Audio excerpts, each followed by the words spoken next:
Hello guys, मैं हूं काव्या। फिर से स्वागत है आपका यूट्यूब चैनल पर। आज मैं जिस किताब को लेकर आपके सामने उपस्थित हुई हूं उसका नाम है the monk who sold his Ferrari, जिसके लेखक है रॉबिन शर्मा। रॉबिन शर्मा दुनिया के सबसे बड़े लेखकों और फाइनेंशियल गुरु में से एक हैं। वे अपनी किताब the monk who sold his Ferrari के लिए जाने जाते हैं। वे कनाडा के रहने वाले हैं और एक वकील की तरह काम कर चुके हैं। इससे पहले कि आप फरारी के सफ़र में डूब जाएं, अगर आप YouTube चैनल पर नए हैं तो चैनल को सब्सक्राइब कर लें। आपने कछुए और खरगोश की कहानी तो सुनी ही होगी, जिसमें कि खरगोश को अपनी जीत का इतना भरोसा था कि उसने कछुए को एक रेस के लिए चैलेंज कर दिया, फिर खुद को रेस में आगे समझकर सो गया और अंत में जीत कछुए की ही हो गई। ऐसी ही कई रोचक कहानियाँ हमारे समाज में आमतौर पर छोटी बड़ी शिक्षाएं देने के लिए इस्तेमाल की जाती हैं। अब इस बात की कल्पना करें कि आपको किसी ने ऐसी रोचक कहानी सुनाई जिसे सुनकर आपने अपना जीवन जीने का तरीका ही बदल लिया और तो और अपनी सबसे प्यारी चीज़ को भी बेच दिया। तो आइए ऐसी ही कहानी हम इस किताब में पढ़ते हैं और एक सरल और सुखी जीवन की ओर कदम बढ़ाते हैं। आमिर और पावरफुल वकील के रूम में काम करते हुए ऐसा क्या हुआ कि जूलियन मेंटल की अंतर्चेतना जाग गई। ये कहानी जूलियन मेंटल नाम के एक वकील की है जिसके पास भगवान का दिया सब कुछ था। लंदन की सबसे famous university Harvard law school से ग्रेजुएशन करने के बाद वो अमेरिकन कोर्ट का एक जाना माना ट्रायल लॉयर बन गया। 7 अंकों की आमदनी, आलीशान घर और एक लाल रंग की फरारी, उसके पास वो सब कुछ था जिसका सपना एक इंसान देखता है। लेकिन ये सब तो ऊपरी बातें थीं। अंदर ही अंदर वो संघर्ष कर रहा था अपने समय के साथ, क्योंकि उसका शेड्यूल बहुत बिजी था। रोज उसे एक नए और ज़रूरी केस के लिए बहस करनी होती और इन सब के कारण उसके ऊपर काम का दबाव इतना बढ़ गया कि एक दिन वो अचानक कोर्ट रूम में ही हार्ट अटैक के कारण बेहोश हो गया। इस घटना के बाद उसने कभी दोबारा कोई केस नहीं लड़ा। उसके जान पहचान वालों का कहना था कि वो सब कुछ छोड़ छाड़कर शांति और संतोष की खोज में भारत चला गया, और असल में हुआ भी यही था। जाने से पहले जूलियन ने अपना बंगला और अपनी फरारी भी बेच दी और 3 साल बाद जब एक दिन वो अपने एक सहकर्मी के पास अचानक आ पहुंचा तो वो उसे देख हैरान रह गया। वो एकदम सेहतमंद और चुस्त दुरुस्त था। उसके चेहरे से तेज झलक रहा था और उस पे भगवान गौतम बुद्ध जैसी मुस्कुराहट थी। हुआ ये था कि अपनी भारत यात्रा के दौरान मेंटल मीलों पैदल चला। अपने सफ़र में वो सबसे पहले योगियों से मिला। वो ये देख के हैरान रह गया कि कैसे इन योगियों ने उम्र के पड़ावों को भी मात दे दी है।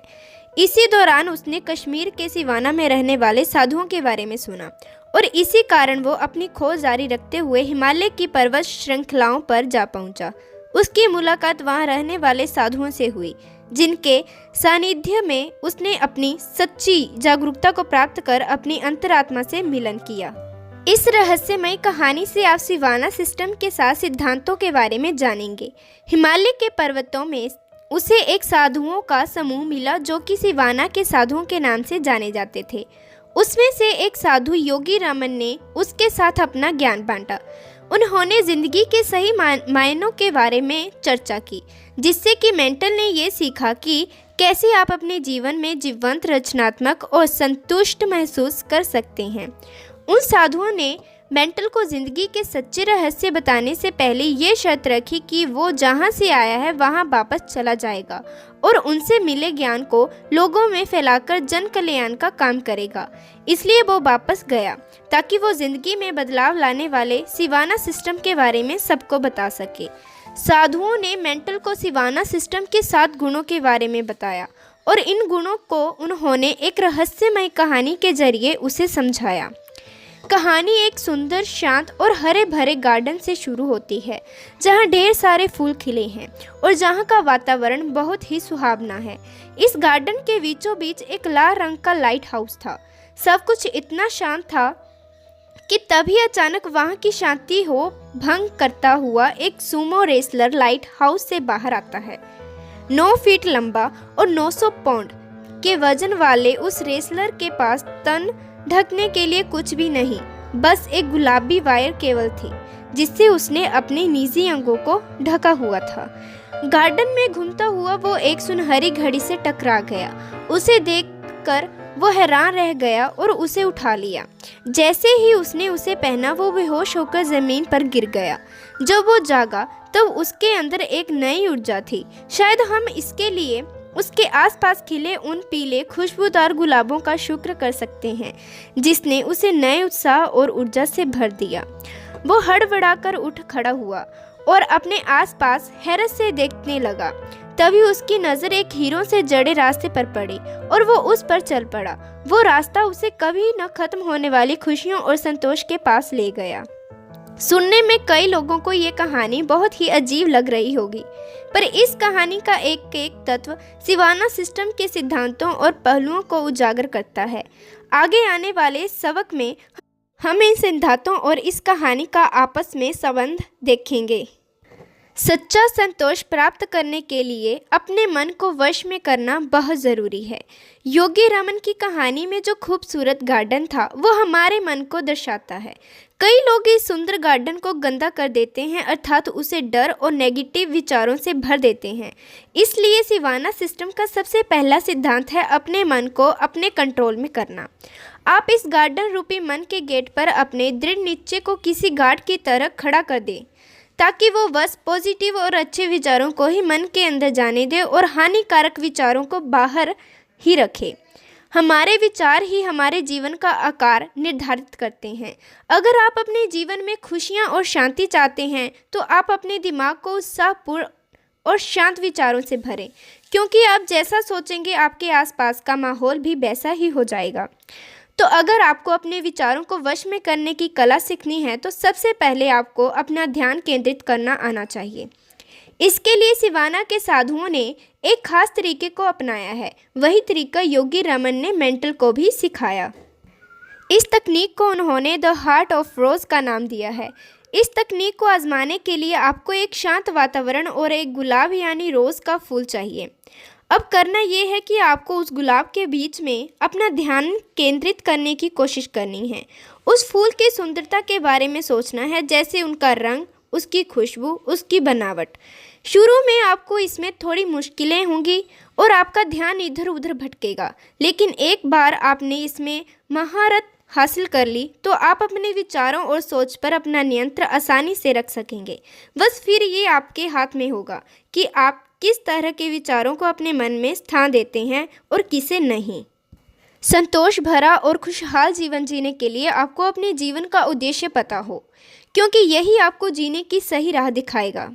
सिवाना सिस्टम का दूसरा गुण है उद्देश्य, और योगी रमन की कहानी का लाइट हाउस और कुछ नहीं बल्कि एक उद्देश्य ही था, जो कि उस गार्डन में मार्गदर्शन का काम करता था। ठीक इसी प्रकार हमारे जीवन में भी एक उद्देश्य होना बहुत ज़रूरी है, जो कि हमारे जीने की राह पर हमारा मार्गदर्शन करे। सिवाना के जंगलों में जो साधु रहते हैं उन्हें अपने जीवन का सही उद्देश्य पता है, इसलिए वो कभी अपना समय व्यर्थ नहीं करते, क्योंकि उन्हें इस जीवन में परमात्मा के द्वारा दिए गए किसी खास लक्ष्य को पूरा करना है। इन साधुओं ने जीवन के इस उद्देश्य को संस्कृत के शब्द धर्म का नाम दिया है। पुराने समय से ये मान्यता चली आ रही है कि जो भी व्यक्ति इस धरती पर जन्म लेता है वो किसी न किसी काम को पूरा करने के लिए आता है और वो उसका धर्म है। तो संतों का कहना है कि अपने धर्म का आदर कर उसे पूरा करने की राह पर चलकर ही जीवन का सच्चा सुख और शांति प्राप्त हो सकती है। अपने ज़िंदगी के उद्देश्य को समझने के लिए ज़रूरी है कि आप पहले अपने लक्ष्यों को तय करें, क्योंकि जब तक आपकी नज़रें निशाने पर नहीं होंगी तब तक आप सही निशाना नहीं लगा सकते। तो आइए देखते हैं सिवाना के साधुओं द्वारा जीवन के उद्देश्य को समझने के लिए बनाई गई 5 कदमों की ये विधि। सबसे पहला कदम है कि आप अपने द्वारा निर्धारित उद्देश्यों के परिणामों का एक चित्र अपने दिमाग में बना लें।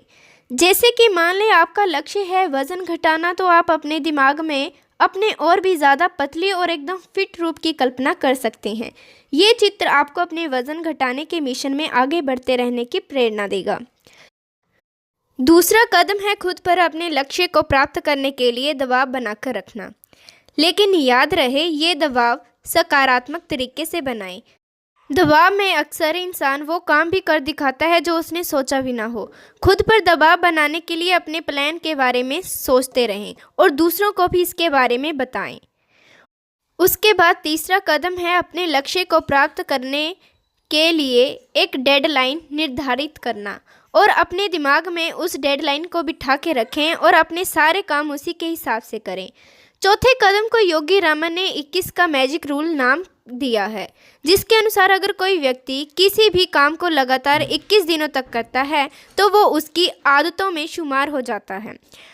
पांचवा और आखिरी कदम है कि आप अपने लक्ष्य को प्राप्त करने के लिए किए जाने वाली इस प्रक्रिया का आनंद उठाते रहें, इसे बोझ ना समझें। निरंतर आत्म सुधार के रास्ते पर चलना ही एक खुशहाल जीवन की कुंजी है। आपको योगी रामन की कहानी का वो सुमो रेसलर याद है? वो भी सिवाना सिस्टम के एक गुण को दर्शाता है। वो गुण है काइजन। काइजन एक जापानी शब्द है जिसका अर्थ है निरंतर होने वाला और कभी ना रुकने वाला सुधार। इस गुण में साधुओं ने अपनी प्रतिभाओं को निखारने का रास्ता बताया है। इस गुण को सिखाने के लिए उन्होंने 10 कदमों की एक प्रक्रिया के बारे में बताया है, जिसे उन्होंने 10 रिचुअल्स ऑफ रेडिएंट लाइफ यानी खुशहाल जीवन की 10 रस्में नाम दिया। पहली रस्म है एकांत, यानी कि आपकी पूरी दिनचर्या में से कम कुछ वक्त ऐसा होना चाहिए जब आप अकेले किसी शांत वातावरण में बैठकर अपने अंदर की संभावनाओं और प्रतिभाओं के बारे में सोचें। दूसरी रस्म है शारीरिक विकास, जिसके अनुसार आपको अपने शरीर का ध्यान रखना है, क्योंकि एक स्वस्थ शरीर में ही एक स्वस्थ दिमाग और सोच का निवास होता है। तीसरी रस्म है अपना भरण पोषण करने की। साधुओं के अनुसार एक व्यक्ति को हमेशा जीवंत भोजन लेना चाहिए, अर्थात जिस भोजन में जीवन हो वो मारा हुआ ना हो, यानी सरल भाषा में कहें तो शाकाहारी भोजन। चौथी रस्म है अपार ज्ञान प्राप्त करने की, जिसके अनुसार इंसान को अपनी ज़िंदगी में निरंतर कुछ न कुछ सीखते रहना चाहिए। इसके लिए आप अपने दिमाग को हमेशा ज्ञान अर्जन करने के लिए उत्तेजित रखें और कुछ न कुछ पढ़ते रहें। पांचवी रस्म है आत्मचिंतन, यानी कि आप रोज़ अपना दिन खत्म होने के बाद खुद से ये ज़रूर पूछें कि आज आपने अपनी बेहतरी के लिए क्या किया। छठी रस्म है सुबह जल्दी उठने की। ये उन लोगों के लिए बड़ी कठिन होगी जो कि सोने का भरपूर आनंद उठाते हैं, क्योंकि इस रस्म के अनुसार आपको मात्र 6 घंटों की नींद लेनी है और रोज़ सूरज उगने के साथ ही उठना है। सातवीं रस्म है म्यूज़िक सुनने की। साधुओं के अनुसार आपको जितना हो सके उतना एक सुहावना और शांत म्यूज़िक सुनना चाहिए, क्योंकि ये आपके मूड को अच्छा रखने में आपकी मदद करता है। आठवीं रस्म है शब्दों की, जिसके अनुसार आपको खुद अपने लिए शब्दों को जोड़कर एक ऐसा मंत्र तैयार करना है जो कि आपका प्रेरणा स्रोत बनकर आपको प्रेरणा देता रहे। नौवीं रस्म है अनुकूल चरित्र की, अर्थात आपको अपना चरित्र और मन इस तरह इस प्रक्रिया में ढालना है कि आप निरंतर इसका पालन करते रहें। और आखिरी रस्म है सादगी की, यानी आपको अपना जीवन सादगी में बिताते हुए अपना ध्यान अपने लक्ष्य पर और अच्छे कर्मों पर केंद्रित करना है। तो बस उस सुमो रेसलर को याद करते हुए आप काइजन के इस सिद्धांत का पालन करते रहें। सदा एक अनुशासित जीवन जिएं और अपने समय का उपयोग समझदारी से करें। योगी रामन आगे कहते हैं कि उस कहानी में सुमो रेसलर की एक और ख़ास बात थी जिस पर हमें गौर करना चाहिए। वो ये थी कि उसके तन पर कोई वस्त्र नहीं था, बस एक गुलाबी रंग की तार से उसमें अपने निजी अंगों को ढका हुआ था। उस कहानी की वो गुलाबी तार उसके अनुशासन को दर्शाती है। सभी साधुओं ने मेंटल को अनुशासन से भरा जीवन जीने की सलाह दी और कहा कि अनुशासन से ही हम अपने जीवन के उद्देश्य को प्राप्त कर सकते हैं। लेकिन जीवन में अनुशासन रखना इतना आसान नहीं है। इसके लिए योगी रामन ने मेंटल को एक उपाय बताया कि वो हफ्ते में एक बार मौन व्रत धारण करे। ऐसा बार बार करते रहने से व्यक्ति अपने मन के ऊपर काबू पाना सीख जाता है और उसका मन और अधिक अनुशासित तरीके से सोचने लगता है। जैसे जैसे कहानी आगे बढ़ती है उस सुमो रेसलर को एक सुनहरी घड़ी मिलती है। वो घड़ी सिवाना सिस्टम के 5वें गुण को दर्शाती है, जो है समय की इज्जत करना। हालांकि सिवाना के साधु समाज से दूर घने जंगलों में रहते थे, लेकिन फिर भी वो अपने समय की बहुत कद्र करते थे और अपना हर काम समय के अनुसार ही करते थे। उनका मानना था कि समय पर काबू पाने का मतलब है अपनी ज़िंदगी पर काबू पाना। वो सभी घड़ी की सुइयों को इस बात का सूचक मानते थे कि एक दिन सभी ने मरना है। इसलिए वो मानते थे कि हर व्यक्ति को अपना जीवन पूरी तरह से जीना चाहिए। अपने समय का सही प्रयोग करना और सोच समझ के उसका इस्तेमाल करना ज़रूरी है। इसलिए जब भी रात को आप सोने जाएं तो 15 मिनट अगले दिन की प्लानिंग के लिए ज़रूर दें और एक बार को 1 घंटे का समय निकालकर आने वाले पूरे हफ्ते के कामों का हिसाब किताब पहले ही लगा लें। अपने समय के साथ हमेशा थोड़ा क्रूर रहें और उसे बिल्कुल भी व्यर्थ न करें। दूसरी ज़रूरी बात यह है कि आपको ना करना आना चाहिए ताकि आप हर उस काम के लिए ना कर सकें जिसे आप करना ना चाहते हों। याद रखें कि आप अपना हर दिन ऐसे जिएं जैसे कि वो आपकी ज़िंदगी का आखिरी दिन है। और जब भी आपको कोई काम करना हो तो खुद से पूछें कि क्या आप अपने जीवन का आखिरी दिन ये काम करते हुए बिताना चाहते हैं। अगर आप ऐसा करते हैं तो आप में खुद ही ना कहने की हिम्मत आ जाएगी। निस्वार्थ भावना से दूसरों की मदद करें और हमेशा आज में जिएं। यही एक सुखी जीवन जीने का सूत्र है। जिस प्रकार मेंटल अपने कोर्ट रूम में अपने काम के दबाव में आकर बेहोश हो गया था, उसी तरह योगी रमन की कहानी में सुमो रेसलर भी बेहोश हो गया था, लेकिन जब वो उठा तो एक नई ऊर्जा से भरा हुआ था, जिसका कारण वहाँ खिले पीले गुलाबों की खुशबू थी। तो आखिर क्या दर्शाते हैं ये पीले गुलाब, आइए जानते हैं। चाइना में एक कहावत है कि गुलाब की खुशबू काफ़ी दिनों तक उन हाथों में रहती है जो उसे किसी को भेंट करते हैं। मतलब ये है कि ये पीले खुशबूदार गुलाब सिवाना सिस्टम के छठे गुण को दर्शाते हैं, जो कि निस्वार्थ भाव से सेवा का है। साधुओं का कहना था कि हमें दूसरों के प्रति दया और सौहार्द की भावना रखनी चाहिए, क्योंकि किसी की मदद करके हमारी ज़िंदगी में भी संतोष आता है। रोज़ सुबह उठकर आप कुछ देर इस बात का चिंतन ज़रूर करें कि आप इस दुनिया को क्या अच्छा दे सकते हैं और किसी और की ज़िंदगी को और बेहतर करने के लिए क्या कर सकते हैं। आपको ज़्यादा कुछ करने की ज़रूरत नहीं, क्योंकि कई बार छोटी छोटी चीज़ें ही बहुत कुछ कर जाती हैं। जैसे कि कभी किसी की यूं ही तारीफ़ करके उसे खुश कर दें, या मुसीबत में फंसे अपने किसी दोस्त की मदद कर दें, और अपने परिवार के साथ हमेशा प्यार से पेश आएं और उन्हें यकीन दिलाएं कि आप उनके लिए हैं। बस ये सब करके देखें कि कैसे आपकी ज़िंदगी खुशियों से भर जाती हैं। उस कहानी में गुलाबों की खुशबू से जागने के बाद रेसलर को एक हीरे से जड़ा रास्ता मिलता है, जो उसे कभी ना खत्म होने वाले आनंद और सुख की ओर ले जाता है। ये रास्ता सिवाना सिस्टम के आखिरी गुण के बारे में बताता है, और वो गुण है आज में जीने का। सिवाना के साधुओं का मानना था कि ज़िंदगी का असली सुख मंजिल पर पहुंचने में नहीं, बल्कि ज़िंदगी तो खुद ही एक सफ़र है। इस सफ़र रूपी जीवन के रास्ते में बहुत से हीरे अर्थात छोटी छोटी खुशियां मिलती जाती हैं। इन हीरों की परख करने के लिए आपको रोज़ आभार व्यक्त करना सीखना होगा। अपने परिवार, माता पिता और उस परमेश्वर के सदा भारी रहें तो आपको आपकी ज़िंदगी में खुशियाँ कभी कम नहीं होंगी। इसलिए हर वक्त ये सोचकर जिएं कि जो है वो आज है, अभी है, और इसलिए हर पल को दिल से जिएं और एक संतुष्ट इंसान बने। ये सारा ज्ञान लेकर मेंटल अपने देश वापस लौट गया और अपने दोस्तों रिश्तेदारों के साथ अपनी कहानी और अपना ज्ञान बांटता रहा। आज भी वो लोगों के बीच ज्ञान की रोशनी फैलाकर साधुओं से किया हुआ अपने वादे को पूरा कर रहा है। हम में से हर किसी के लिए एक सुख और संतोष से भरा जीवन व्यतीत करना संभव है। उसके लिए ज़रूरत है तो वह सिवाना के साधुओं द्वारा बनाए हुए 7 सिद्धांतों का पालन करने की। इन सिद्धांतों को अपने जीवन में उतार कर हम नकारात्मक सोच से बच सकते हैं और अपना सारा ध्यान उन कामों पर लगा सकते हैं जिसके लिए हमारा जन्म हुआ है। अगर आप अपने दिमाग को सकारात्मक विचारों से भरना चाहते हैं तो उल्टा सोचने वाली इस कला का अभ्यास करें। सिवाना सिस्टम का पहला गुण था अपने मन पर काबू पाना और वहाँ सिर्फ अच्छे विचारों को ही प्रवेश करने देना।